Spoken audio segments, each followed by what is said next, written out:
Have you ever thought about starting your own podcast? For my sister and I, it simply started as a thought and honestly felt a little overwhelming because we truly didn't know where to begin until we found Buzzsprout.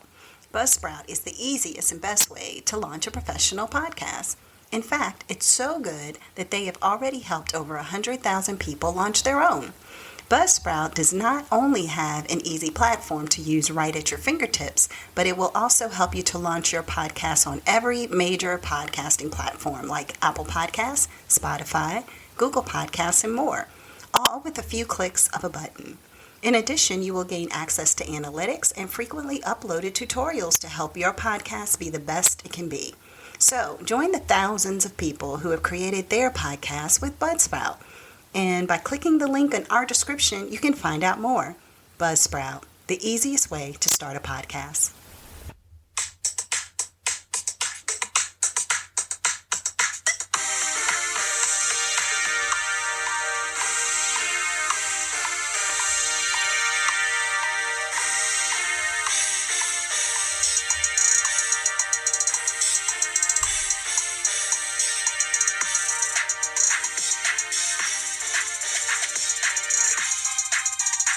Welcome to Sestra-Tainment. Sestra-Tainment. I'm Lenora. And I'm Dee. And we are two sisters coming to you, talking to you about all things entertainment this week. Yeah, buddy. And so we're going to go ahead and hop right in. So, sis, I think you have the first thing this week. I do have the first one, and I want to bring up the greatest man, the smartest man, I would say, in entertainment history, I think, as far as it comes to TV shows. The smartest man when it comes to TV shows. So the smartest man in history when it comes to TV shows. Got it. Yes, okay. I think I have an idea, but I'm going to let you say. Right. He's 95 years old. Okay. Executive producer. He's a writer and is production manager. Okay. Who do you think it is? I was going to say, well, but he's 99. He's not 95. So that's where I was. Say? I was going to say, oh my God, now his name just escaped me. The one who did all of the comedy shows from back in the 70s. Norman Lear. He's 95. Jimmy Kimmel just said he was 99 and he'll be 100 Is next he 99? year. Okay, so then Google just gave me the wrong information then. Gave you the wrong information. Okay. He said he's 99 and he'll be 100. That's what he said. He has a podcast. Norman Lear. How could I forget Norman Lear's name? Norman Lear, Sorry. yes. He is TV. He is TV. Okay, so all of his credits. Okay, just to run down a couple of his shows. All in the Family, Maude, Good Times, The Jeffersons, Sanford and Son, 227. All of the live in front of the studio audiences that they're redoing. Yeah, different He's strokes. still part of it. Different Strokes. They did like 12 of them. No, I'm saying Different Strokes is a show that you didn't mention that he is on his list. Oh yeah, Different Strokes. Oh wait, One Day at a Time. Both of them. The old one from like 1980 something and the new one from 2017. Fried Green Tomatoes. Come on, this is a great movie. I love that movie. Izzy, come on. You know? Mm-hmm. All right, and then I'm older and I have better insurance. I love it. Facts of Life, the Princess Bride movie. I mean, like, he is. He's the GOAT. He is and GOAT as in greatest of all time. Yeah. Because I just found out that Jonah Hill was calling Meryl Streep the GOAT on the movie that they're doing together. You're old. What? Did you not know what GOAT meant? No, I'm telling you the story of Meryl Streep not knowing what GOAT meant. So basically, Jonah Hill was calling her the GOAT, and she said, I guess he thinks I look like a goat. So she had no idea that what he was really saying was you're the greatest of all time. And not until, he called her that the entire production, right? And she never knew. They're on the circuit doing everything in regards to promoting the movies. Yeah. And lo and behold, somebody was like, oh, why is he, she said, I don't know why he calls me the GOAT, because he was saying it she's a goat. And he walked away, and the person was like, oh, I don't know why he calls me the GOAT, but he does. It's cute. I like it. And they were like, because it's the greatest of all time. And she was like, oh, I get it. Oh, I had no idea. I thought he was saying my face looked like a goat's face, my nose, my whatever. It was hilarious. But anyway, continue. With Norman Lear, he is amazing. What I did not know, that he is one of 7 pioneers that were inducted into the TV Academy Hall of Fame. I didn't even know that was a thing. Yeah, I don't know if I But know if either. it was a thing, he would be like, his face should be like on the door. Like He should actually be the name of the award that you get to you be get the in Norman Hall. Lear award. Right, That would be so smart. Okay, if anybody listens to this, we're getting this now. We're crediting this. You heard it here first. We heard it here first. Okay. But yeah, he's also received the Peabody Lifetime Achievement Award, and it was a Kennedy Center honoree. Yeah, so, Kennedy Center honors. Yeah, he is the GOAT. He is definitely the GOAT. He's. I mean, I don't know any. I don't think there's any producers, directors, like anybody who works in the film or TV industry that would not say, "Oh man," like. Would not mention him and credit him to why they got into doing TV or movies or anything like that. It's like, oh, yeah, because he's been around forever. Yeah, I looked at such and such and it changed my life. And right. That's what made me want to go into TV. You know, like, he's like, and the crazy thing is, I've always seen the name. Like, you know. Norman Lear, yeah. Norman Lear. It's Golden Girls. at the end of everything. Norman Lear. And I'm like, who is this guy? And then I look him up and I'm like, oh, I know this guy. I've seen him before. Like, yeah, you've seen him before. Times. Yeah, exactly. Yeah. But that's what I have. Norman Lear, the greatest of all time. He really is. The only other person that I could think of that could be comparable, and I mean, this is for TV or for TV. Okay. And it still would be a huge stretch, in my opinion, because Norman Lear, not only did he write those shows, he was writing and producing those shows in a time where it was a lot of racial tension. Oh, yeah. And just to know you had to walk that fine line. Funny enough, I was looking at an episode of Different Strokes today. Uh-huh. And while I was watching the episode of Different Strokes, knowing that this was filmed, you know, what was it? 80s, early 80s probably, late 70s. I don't think it was 70s though, probably 80s. But anyway, looking at it, and Willis and Arnold had just moved into Mr. Drummond's home, and they weren't used to the money yet, but they were going to invite some friends to come and hang out with them. And so the whole story premise was about Willis being told by his older sister Kimberly that the home is ours, right? Uh-huh. This is ours. The limo is ours. The money is ours, you know? So he was like, oh, I don't get that because I'm from, you know, the streets, so I'm not familiar with that. Well, lo and behold, they used the limo to go pick up their friends who were out, you know, back in Brooklyn or whatever. Yeah. Bring the friends to the penthouse suite. Friends are having a great time. Mrs. Garrett is just, you know, including them. And, I got cookies coming and milk and this and that. And she's doing little handshakes with them and, you know, hitting elbows. And, like, she knows the, you know, She knows the way. Yeah. She knows the street. Yeah. And so, anyway, I'm looking at this show and I said, oh my gosh, this is the 70s. They're probably going to have something going on where the kids are going to be like trying to do something bad, breaking something in the house, you know, whatever. Nope. Mr. Drummond comes in. Hey guys, how are y'all doing? Oh, welcome. Glad y'all are here. Have fun. Barriers. The issue in this episode, which I was thinking they were going to make it more racially motivated, but it wasn't at all, which I thought was great, was that Willis and Arnold come down in suits and all these beautiful clothes, these are our everyday clothes, and Mr. Drummond got us our own limos, and we were money before money was money, and they just like talking all this stuff and alienating their friends. So Mr. Drummond had to say, look, and now I gotta put you in your place. I gotta put you in your place because you can't go around treating people like that, and just because I have money and you're getting the benefits of my money, it doesn't mean that you should make people feel less than, because you wouldn't have wanted anybody to do that with you when you were living over there with them. And so it was just walking that line, but it was in such a good way that it truly made it comedy. Like when you looked at the Jeffersons, it was comedy, even though they had the first, I think, biracial couple on TV on the Jeffersons, you know? And Archie Bunker, he would say the most inappropriate the worst things. stuff. But then it's like somebody said that Norman Lear, it like mirrors what the world, how the United States is. Right, exactly. He mirrors America through television. But even when you watch it now, it's inappropriate, but it's still funny. No, and then you funny, have George Jefferson coming in there. I'm pretty sure you've been around somebody who act just like that. Yep. Yeah. Today. Yeah, today. Act just like that. Exactly. Just now at Starbucks. No, I'm just kidding. But so the only person, this is getting back back to what I was going to say. The only person that I think could have potentially come close is Dick Wolf. I was going to say Dick Wolf. And Dick Wolf is the person who's done all the Law and Orders. I was going to say Law and Order, all alphabets. Every single Law and Order, SVU, AT&T, Criminal IBM. Intent. Yeah, and now the new one, Organized Crime. He has all the Chicago PD, Chicago Fire, Chicago Law, which didn't last as long. He has all the FBIs. So those FBI shows and the FBI Most Wanted and all of that. So he's the action drama suspense. Right. And Norman Lear is the comedy. That is an excellent way to say it. And I mean, he's been around since Miami Vice. So, I mean, he's been in the game a long time. And there's so many, if you just Google Dick Wolf shows, you'll see all the shows he has along with Norman Lear. And he is a goat too in regards to, like you said, the procedurals. I think that's what they call those shows. They're procedurals, meaning almost every episode you start with a situation. Yeah. And then by the end of that episode, something dramatic happens. They work through it. And then by the end of the episode, you have the answer. Yeah. Which never happens in life that fast. But the procedural shows do that. Whereas occasionally they'll say, oh, this one's going to be continued until next week. But for the most part, the procedurals will all happen right at that moment.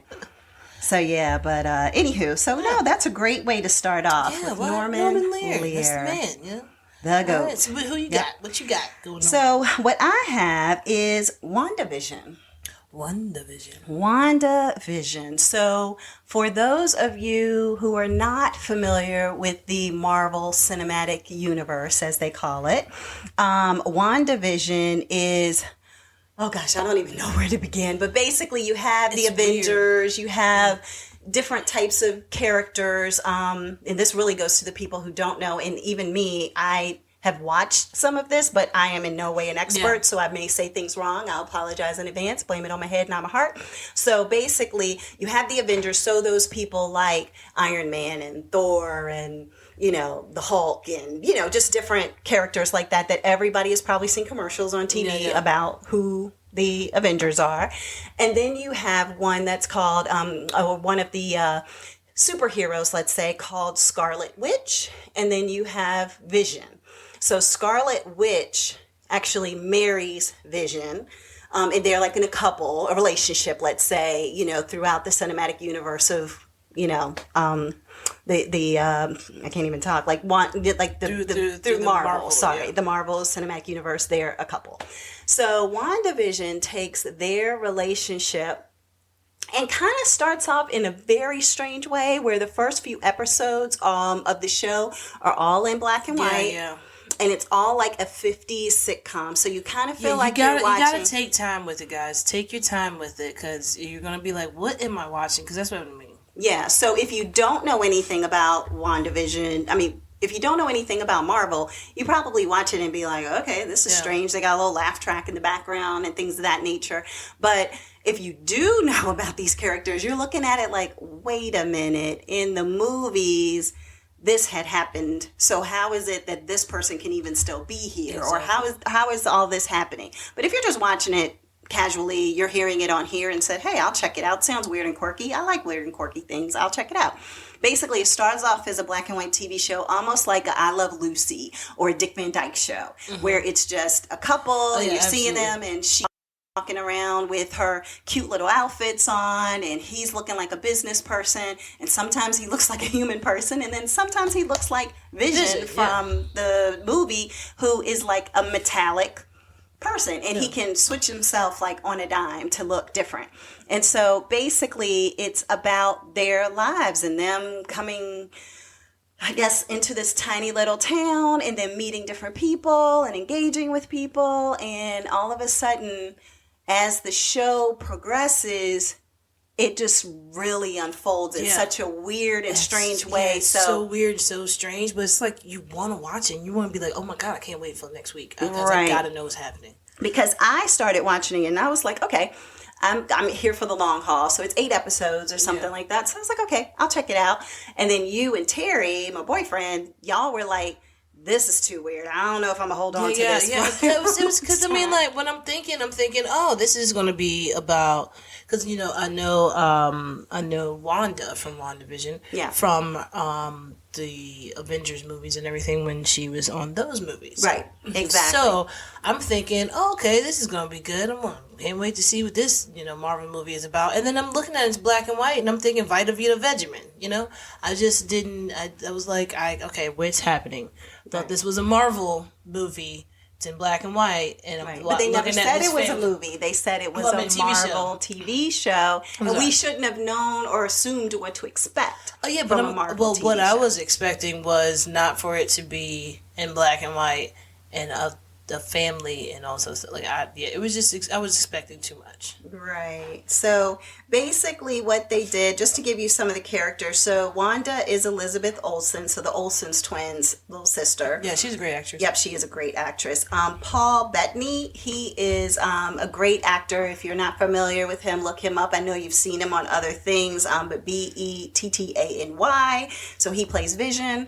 And then you have people like Catherine Hahn, who is hilarious. So funny. Amazing. Like there could probably be just a segment itself of just her. Hahn's character on this show. You know what? They're probably going to make one. They're probably going to make They could do a spinoff just on her. And then Evan Peters, who's been on all the American Horror Stories, he's got a cameo and part in this. So it's really just I feel like I'm not even explaining it, but I feel like it's very hard to explain because of all the spoilers. On there too. Tiana Paris is on there too, and she does a really good job. Yes, she's amazing too. Yeah, like as a investigator, right? Yeah. Just investigating something. Shield? Is she part of Shield? I couldn't remember if it was Shield or what it was. And I can't remember. Anyway, I have no idea. Something in the Marvel Cinematic Universe. One of those like military type place things that they have. Yeah, so but with this show, I guess the main highlights that I guess I will say that potentially may pique your interest, because I do feel like people should really watch it even if you're not familiar with Marvel, but I do feel like just the aspect of it going from black and white to you literally are watching one episode and it goes into color, which is beautiful, and it's just it's like wait, what's happening so though? Wait, but outside is black and white, but inside it's all color. Right. Or everything's outside black and white, but then one thing outside is in color. Why is and then you just see somebody color? come out of manhole, and what's that about? Yeah. And then you see that there's like this weird dynamic of how people are acting and how people are engaging with each other, and then with you having the person who is the investigator who's trying to look into things, and I don't know. It's just this weird dynamic of an outside world and an inside world, I guess. It's kind of like Pleasantville. Do you remember the TV show Pleasantville? Mm-mm. So that's where I think they got the inspiration for this from. So Pleasantville, I think it was Reese Witherspoon was in that, I believe. Oh, okay. But anyway, what it was that these kids end up, like, I guess it's some TV show they were watching all the time. They end up going into the TV show and stuck in this place called Pleasantville that is black and white, and they are stuck there. And they driving around. So be like, all right, we got to get out of here. They're driving around, and it's like Ed TV. It's like you know just where keep you go into a wall, it's just like you get there, you stop, and you turn left, and then you still at the same stop sign, just opposite side of the street. Or something like that, right. Okay, got it. Yeah, so and that is basically what this is. So it's its own created world. Yeah, and then some people are inside the world, some people outside the world, some people are trying to infiltrate the world, and then all of a sudden, like, no superpowers are being used until they are. And then when they are, it's like... it's full blast. They are, you know. And so, I don't know. I'm probably just going to stop here because it's very hard to describe and explain without giving out any spoilers. But when I say Catherine Hahn should have gotten an Emmy Award for this role, and I actually just watched her as well in the As Seen on TV. What was it called? What did you say? Live from a Studio Audience. That's what it's called.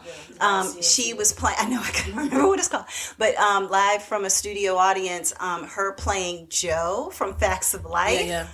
Oh my God! Oh my God! She was amazing. I mean, from behind, I wouldn't have known the difference. Oh, okay. Honesty, Oh, wow. Just the body movement and everything. So it was so good. So anyway, I'll leave it at that. But definitely, if you want to see something different, WandaVision is the way to go. And when I say they wrap it all up and tie it in a bow by the end, I mean, it was superb. And it's only one season. It's only one episode. The thing is, they wrap it all up, tie it in a bow. but then they have to still put the tag on it because Well, it still it's still open for more seasons. Right, and for anyone who doesn't know of this about Marvel, and I hope that anybody who watches Marvel movies, they do know this. At the end of every Marvel movie, you wait through the credits. Yeah. And at the very end, after all of that, is when they show you a clip of what's yet to come. So they did the same thing with the TV show. So although you feel like, okay, this is a nice little bow, okay, you leave me a little Easter egg to something that could come, but I'm going to stay through the credits. And let's see what happened. And actually, a couple of the episodes were like that too, which people didn't catch. Yeah, that's right. And so I was like, wait, watch that because something happened and you might have missed it. And then you're going to be wondering why somebody was it just the one? Or was I think it was two of them? And then the very last one. In the very last one, yeah. Yeah, so about 3 episodes where they even had something at the end of that. So, anywho, that's it, WandaVision. WandaVision. Yes, that one was great. All right, so I'm going to talk about TV show that I'm kind of getting hooked on. It's on Hulu. It's called The Great. Yes. All right, so this is a very entertaining spin on the coup that was pulled on Peter, the Emperor of Russia, Peter the Great's son. Oh, okay. He marries a German woman, and her name is Catherine, and she gets together with all his people because he's like a frat boy. He's like, you know who my dad is, bro? Like, he's one of those guys, like, who's just, I'm entitled, you do what I say, I'm gonna make fun of you, like, I'm gonna throw stuff at you, oh, isn't this funny, don't you love me? And then everybody's like, yeah, you're the emperor, I love you, whatever. So, with that being said, with her coming in and seeing this, and she's just like, I'm marrying this man. Like, God, like I don't like Russia could be so much better. So what she does is now she's going in and she's meeting different people and talking to them, and they're just like, oh yeah, like we hate that he does this, but we can never tell him because that's the lead man. You know, that's the emperor. Mm-hmm. Yeah. He threw food at me after he didn't like the way that I cooked it, but I'm gonna laugh and joke about it because he's the emperor. But the cast is really great.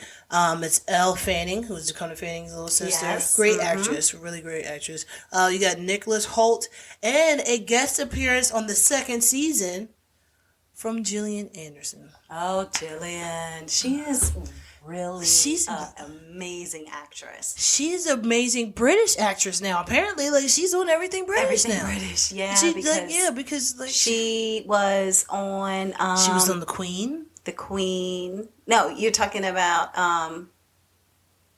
Gillian Anderson. Oh yeah, you mean playing Margaret? Oh yeah, she was Margaret on Thatcher. X-Files. Yeah, she was playing Margaret Thatcher. That's what I was gonna say. Yeah, she was on that. But what else was it?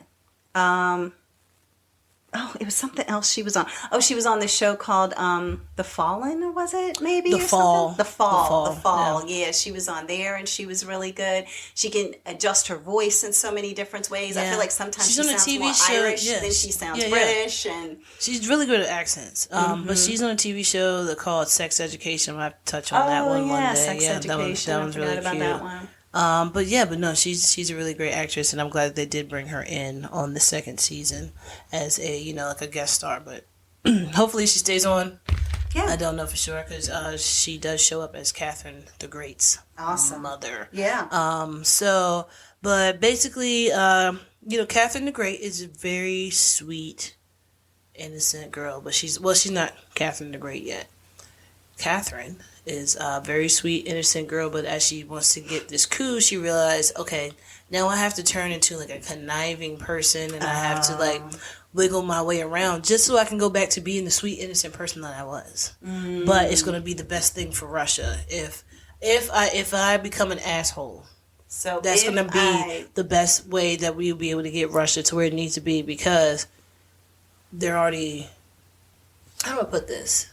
They are trying to get away from this guy who's just basically an idiot. Okay. And like he has like his servants stand there with apples on their heads, and he tries to shoot them off inside of the palace. Oh my goodness. Yes. So he's just a jerk for the fact of being a jerk. Yeah. Yes. Just because he's the emperor. Okay. But she's like trying to get him away from that. So in order for her to do that, she has to like lie, beg, steal. She's got to be slick and conniving in order to be able to do that. to make sure that Russia does become the awesome and great Russia that she knows it can be. The only thing that kind of messes me up about this show is that everybody has a British accent. You're supposed to be German and Russian, but you got a British accent. That's the only thing I don't understand. Yeah, that's a good point. If you're Russian, why don't you have a Russian accent? Yeah, it's kind of like when they make movies and it's supposed to be like movies about Egypt or something like that, like The Mummy. Everybody has a British accent. Right. It's so like, is that just the default accent? Is British? I don't know. Either that or English, probably. Yeah. But I do think that it's really good. Definitely check it out. It is great. It's on Hulu. That one was really quick because I got another one that I want to talk about at the very end. Okay. All right, go ahead. I am throwing an Audible right now on the spot. Oh, okay. Yeah, because I just talked about the live in front of a studio audience, and I think I'm just going to talk about it because it was that good, and I probably should have had it on my original list, and I didn't. So I may try to squeeze in one more small topic at the end that I wasn't, that I did plan to talk about, but live in front of a studio audience was on this week, and it was so good. When I say so good, it was so good. I don't think I watched the All in the Family one and the Jeffersons. I think that was one. Or maybe I watched a little bit of it, but it didn't stand out to me. Okay. This one stood out. So you have The Facts of Life with Jennifer Aniston playing Blair. Uh-huh. You had Gabrielle Union playing Tootie. You had Katherine Hahn, as I mentioned before, playing Jo. Mm-hmm. Did an amazing job. You had, and I think everybody knows who these people are, so I'm not trying to really explain them too much. But Allison Tolman, people might not know. She played Natalie. And Allison Tolman, if you ever watched Fargo, she was the female cop on Fargo. She was on Why Women Kill, another show I'll probably talk about at some point. She was one of the women and the main character on the newest season of that. So she is a really good actress that I think people may recognize her face. Everybody might recognize her. Every time she acts and stuff, she does act kind of timid. Yeah, she's always a sweet, timid person, which I think is why they also had her playing Natalie. And then Mrs. Garrett. Oh, she was on Good Girls. Oh, and on Good Girls, she was the one with all the kids. She was the woman with all the kids, right? Exactly. Right. I was like, why? In the minivan. Yeah. And then you had Ann Dowd, who played Mrs. Garrett. And for anybody who watched, and I talked about this show previously, The Handmaid's Tale, Ann Dowd is the one who plays the aunt. So when you have Aunt, oh my gosh, how did I forget her name? Oh, goodness. But anyway, the aunt that all of the handmaids had to respond to, and the evil aunt on that show, that is Ann Dowd's character. Aunt Lydia? Aunt Lydia. I was going to say Lilith, but Lydia, that's Lydia. It. So Aunt Lydia. So basically, she is the one who plays Mrs. Garrett. And I mean, she did a phenomenal job. Like the head movements, how Miss Garrett's head used to like wobble a little, and the mannerisms of her hands and all of that. It was great. And so anyway, and she ended up doing a dual role because, of course, she spun off that show from Different Strokes. So therefore, she also had to play Mrs. Garrett as the maid and housekeeper on Different Strokes. So that was pretty cool. Okay. But anyway, so they had this whole true show that had actually happened previously that they reenacted. And then you had guest stars such as Jon Stewart. Okay. And you had Jason Bateman. Okay, and his Smartless co-star, because they have their own Sean podcast. Hayes? Not Sean Hayes. What? Will Arnett. What? So Will Arnett and Jason Bateman were on there as guest stars. And when I say just the whole scenario, situation, what the show was about, it was just so funny and so well played, and you could tell it's certain because it truly was live that they were trying to like not laugh at some points, especially when you had Jon Stewart, Jason Bateman, and Will Arnett having to talk to each other. Oh yeah, well Jennifer Aniston, I heard her say that she's like, I cannot look at Katherine Hahn. Really? Like, every time that we look at each other, she's like, I bust out laughing. Right. So it doesn't matter. She doesn't even have to be saying anything. I just look over and she's like, automatically my brain is like, she's funny. Because she looks just like Jo too, so it was kind of hilarious. But anyway, it was a really cute episode, and it was mainly about Blair being Blair and trying to get, they all had to do these gift boxes and things that could go up for auction. And so basically, Will Arnett was supposed to buy Blair's box, but Snoop John was on there? No. No, Snoop was on there? No. I'll get to Snoop. Oh, I'm sorry. See, that's what you get too in the weeds of things. Hold on, I'll get there. So what ends up happening is that Will Arnett is trying to purchase the box, but guess what? The character of Jon Stewart is the one who's in love with Blair. So what does he do? He competes and tries to get to the box. So anyway, it was just a really cute show, and I loved it. So that was one of the episodes. The other episode was Different Strokes.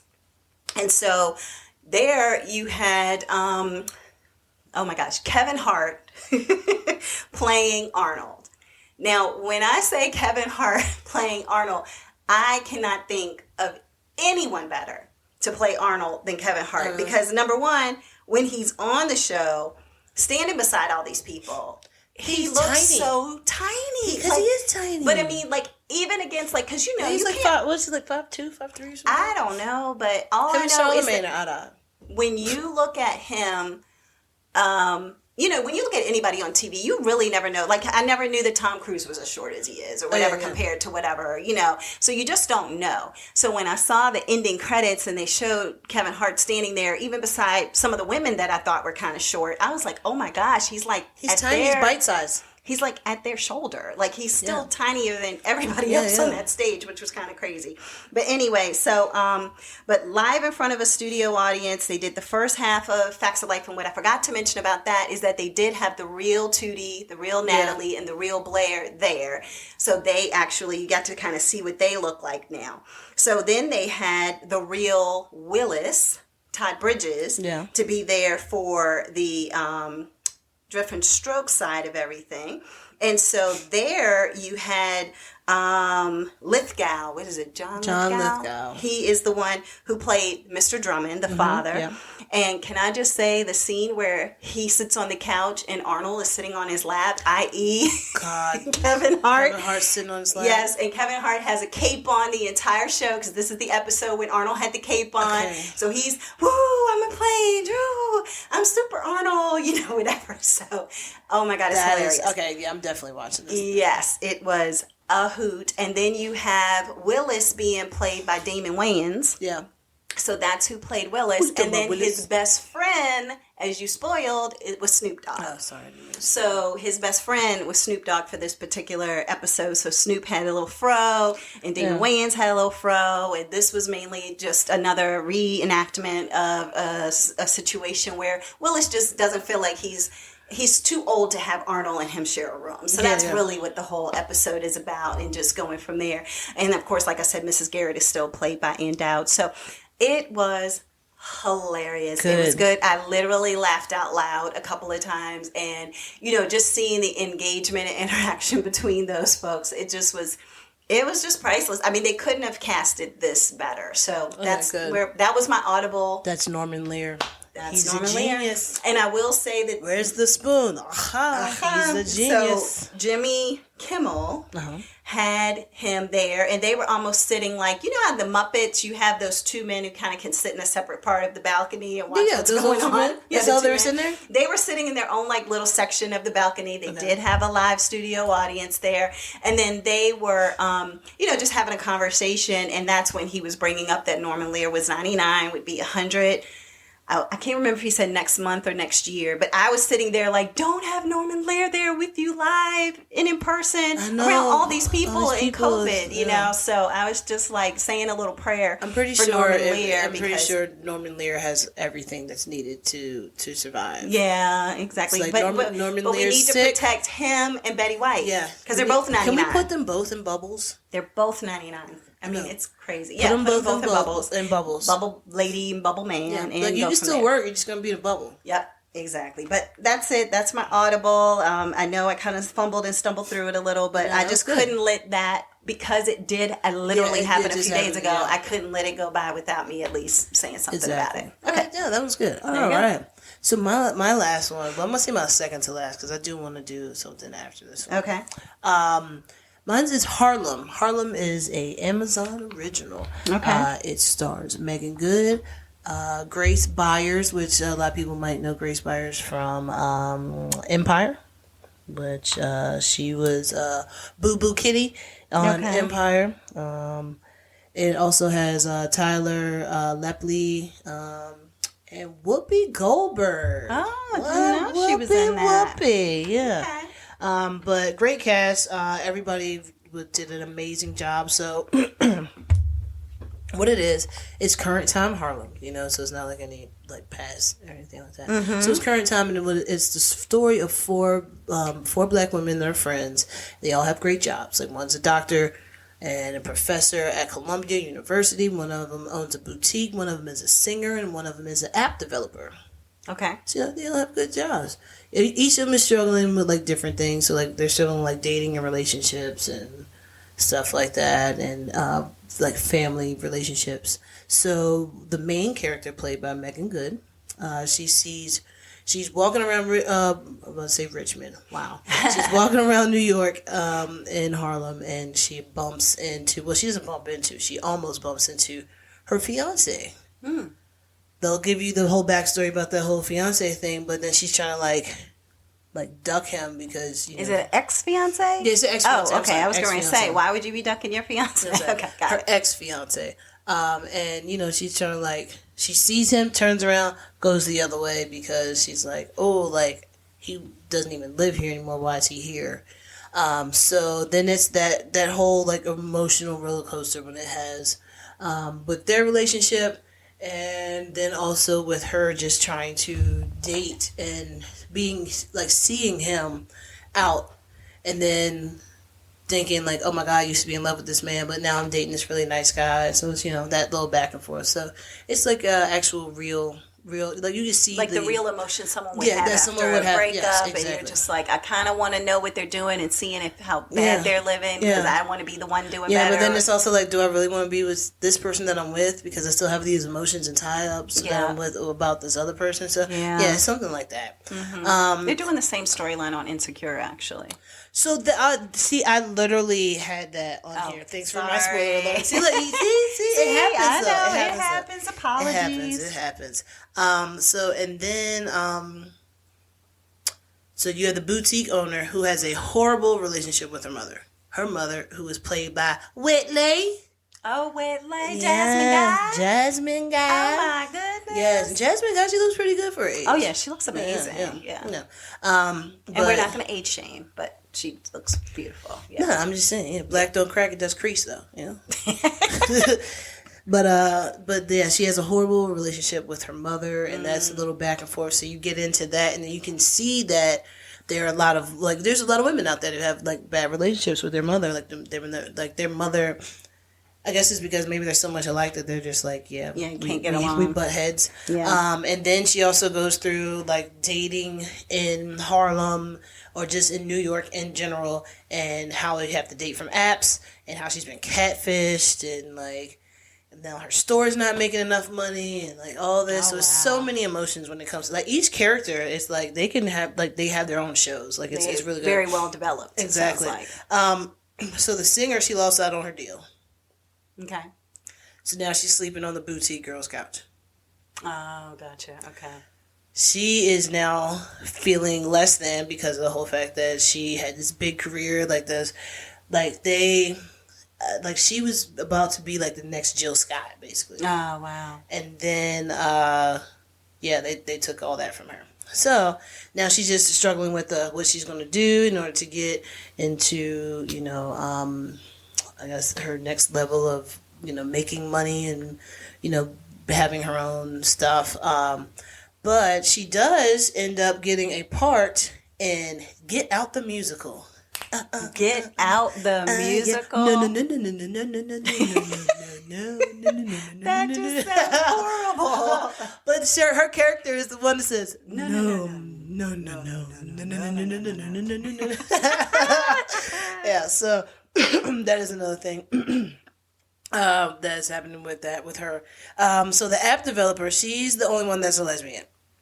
And you find out about her past throughout the season, and you figure out why she makes all these horrible decisions when it comes to her relationship and when it comes to business and everything. But now, does it reflect what I always hear about lesbians? And No.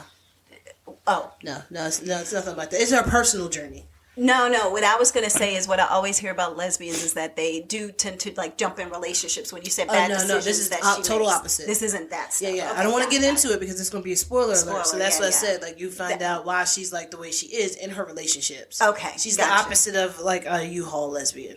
Oh, U-Haul lesbian. And for those that do not know, a U-Haul lesbian is we go on a first date, we move in together tomorrow. That's the definition of a U-Haul lesbian. And for those who don't know, Dee is a lesbian, so don't cancel us for talking about lesbians. Yes. So, just absolutely. FYI. Yeah. So going back to Harlem, it is a great show, and like I said, it is like Amazon. Well, you stole my thunder, but it's okay. I'll pick it back up, shake it around, throw it back out there with some lightning. It is the Amazon's version of Insecure. So Amazon's version of Insecure is Harlem. Harlem. So they went to the whole other side of the country. Yes. And said, okay, if Insecure is based in Oakland, then this is going to be based in Harlem. And I think that like most of the cast is from California, from LA. Huh. So far. Interesting. Yeah. Okay. But no, definitely. I think it's good. I like it. The storyline's really, really good. And the only thing is, I got so hooked that I finished the whole season in 2 days. Oh, wow. And it's what, 10 episodes? I think it's 10 episodes. 10 episodes? Yeah. Okay. Jesus. I finished it in 2 days. Well, I mean, when you get hooked on the show, so. It can definitely happen. And that's what we hope people will do, even with the things that we're talking about on this podcast, is to find things that stand out to them and be like, oh, I'll check it out. And then come to find out, you might get hooked that you're watching every season of American Horror Story or every episode of Dexter or, whatever else it is out there. The Great, something that we've talked about that you're like, that sounded interesting. Let me check it out. And then lo and behold, you're like us, hooked. Yeah, you're just hooked. Yeah. Exactly. Okay, great. What else you got? All right. So for me, I have another story from this week, Jussie Smollett. Jussie Smollett. So Jussie Smollett is, and I mean, people probably already know in regards to all of this because it has been in the news back in 2019, but also very profoundly this week because the case was going to trial. But basically, he's a former Empire star, as Empire, I think you were talking about earlier. But Jussie Smollett was found guilty on Thursday of this week of 5 counts of felony disorderly conduct for making false police reports that he was a victim of a hate crime back in 2019.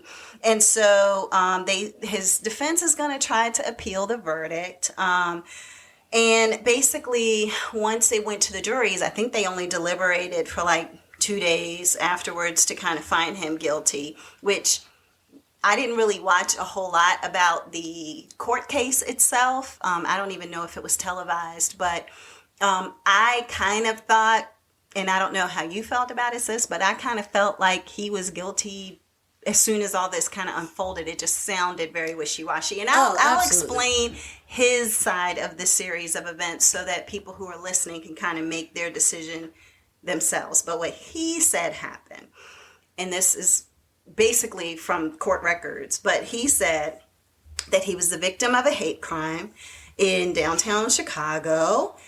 He was within his neighborhood, and he was going at 2 a.m. to go to a local Subway, which I didn't know they were open 24 hours, but maybe they are in different parts of the country. So he was going to the Subway kind of restaurant, and he said he was on the phone with his manager. Somebody yelled at him, like, Empire, like I guess the TV show that he was on.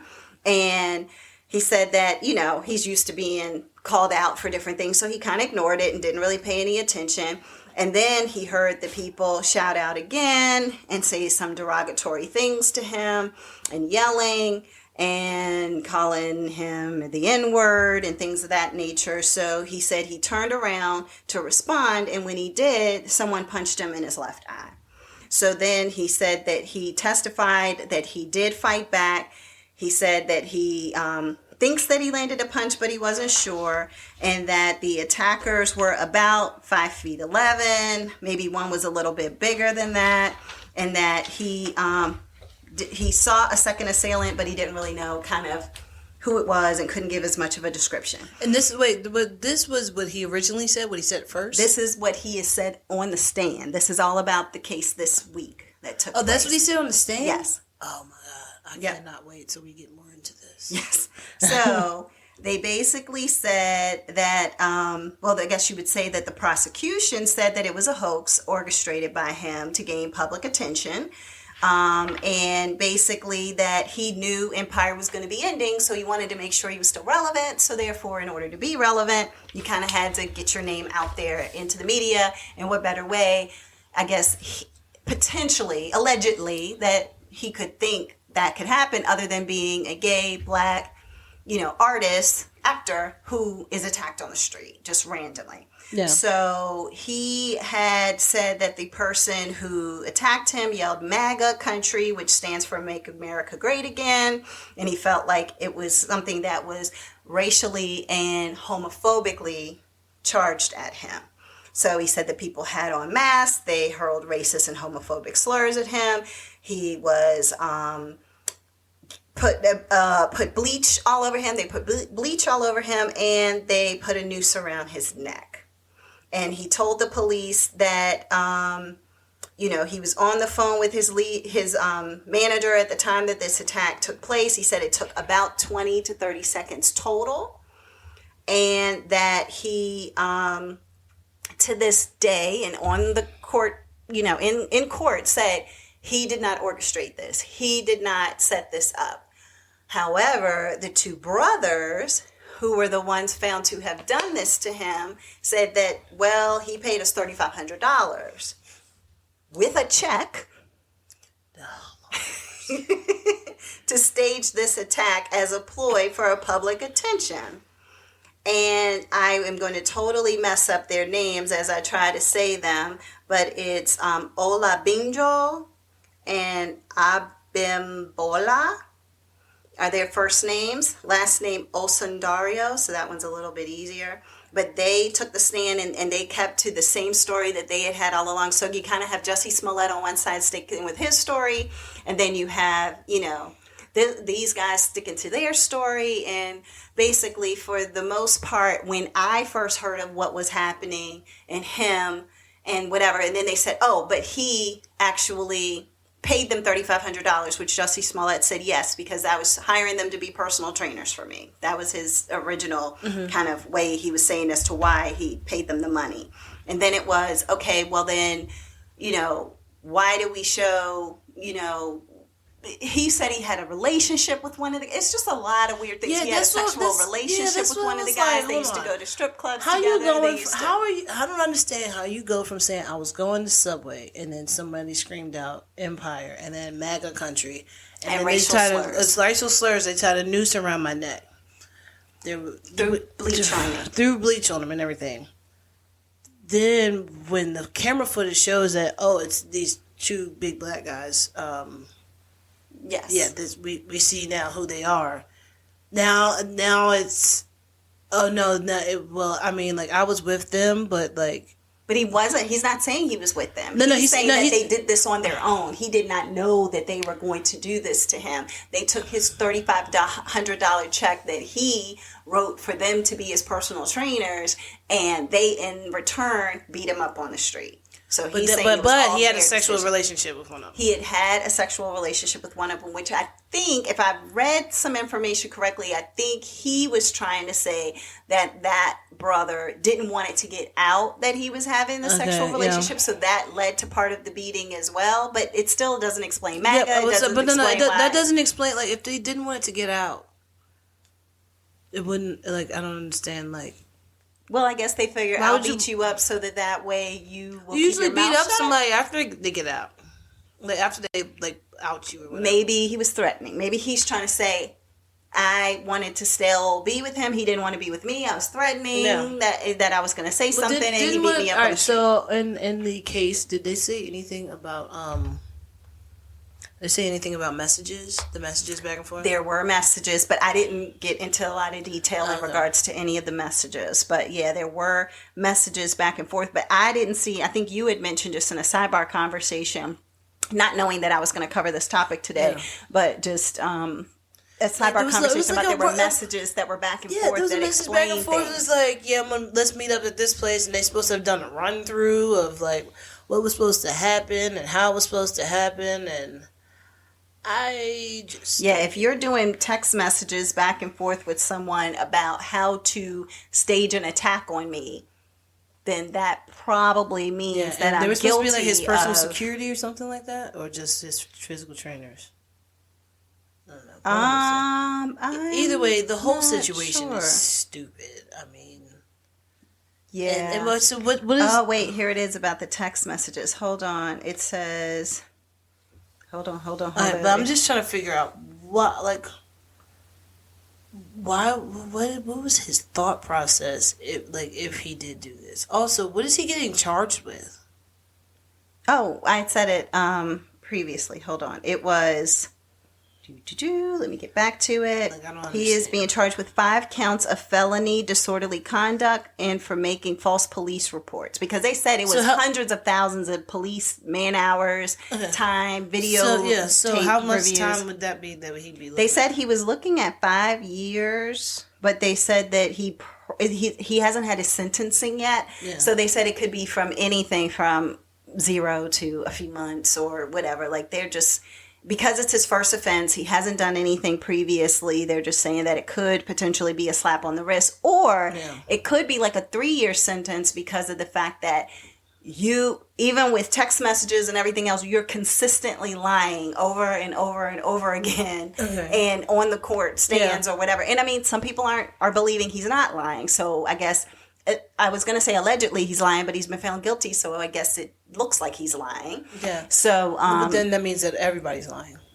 What do you mean? Lying. Because then 2 brothers are supposed to be lying too, right? Because they're saying that they're telling their side of the story, which is he paid me to do it and I did it. Yeah. So they're not lying about that. But I mean, like if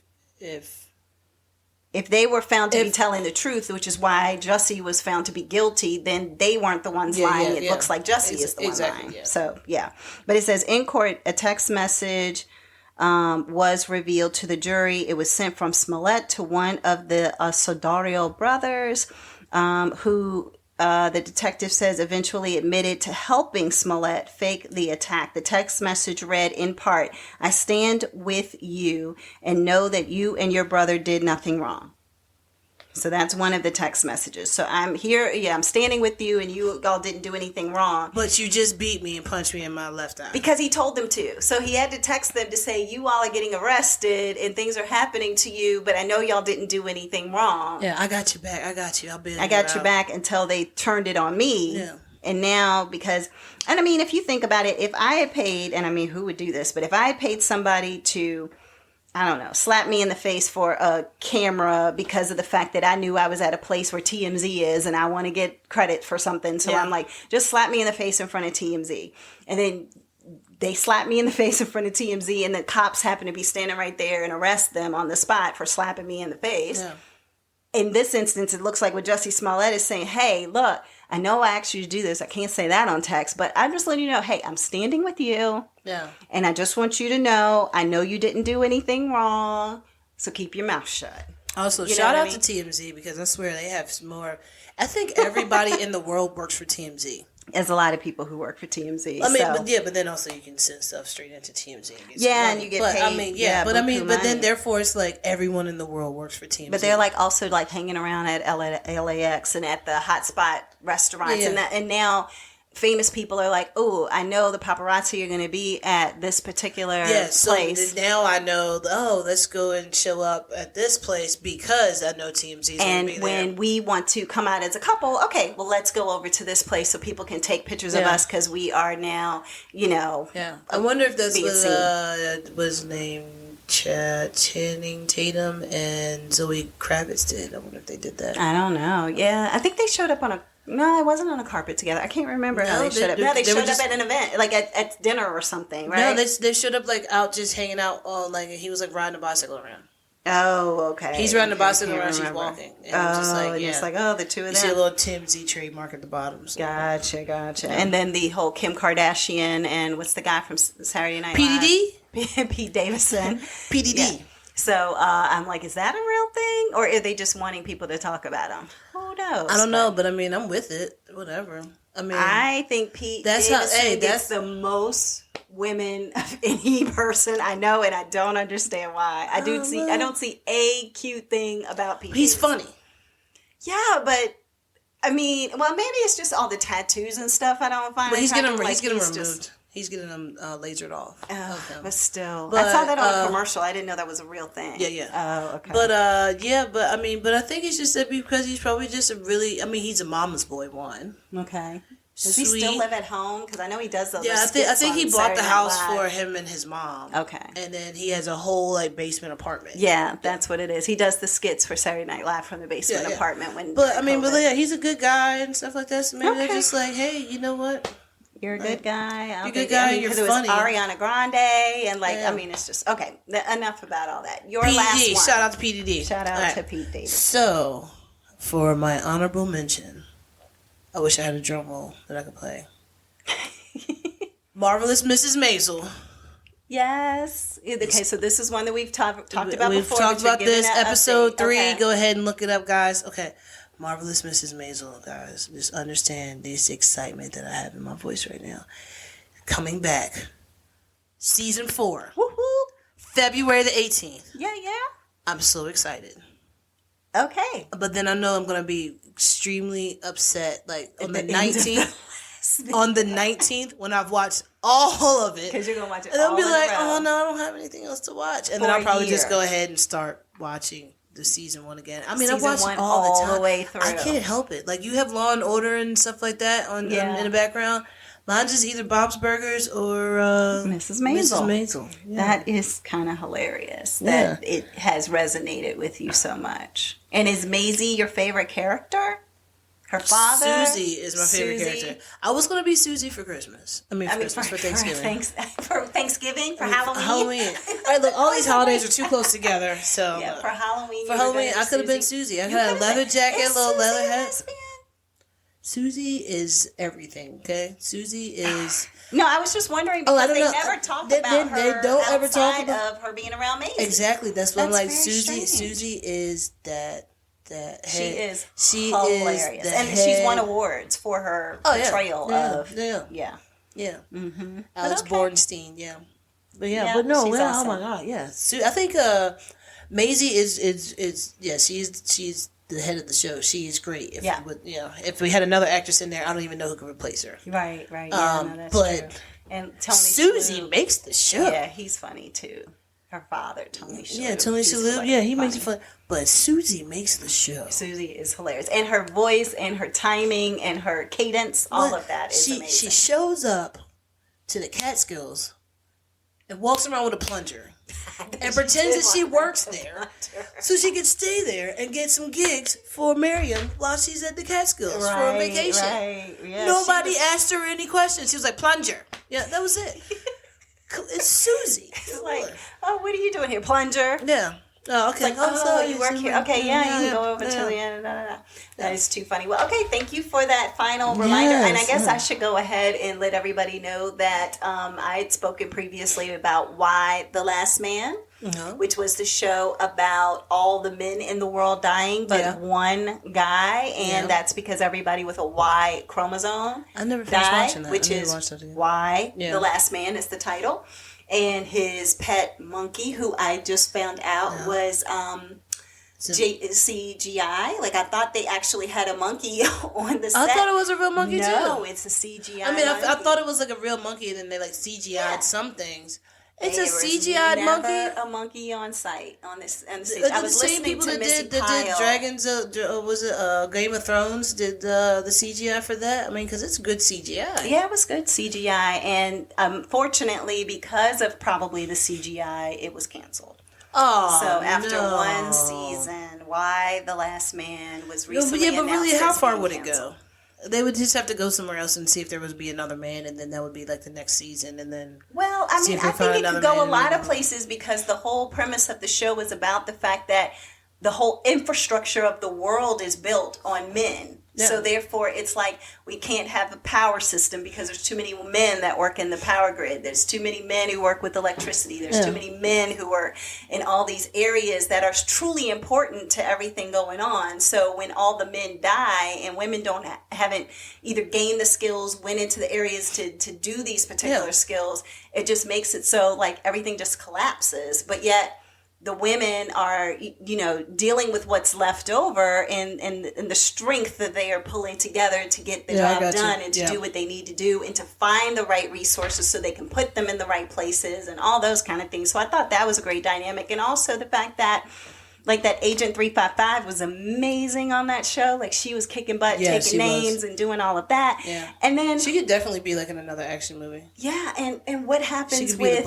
why? The gentleman who does he have to now populate the earth? Like, what is going on with that? And that's what I'm saying. We're never going to know the answers. Or is it going to be that there might be like, that's what I said. It could be that the next season would be, like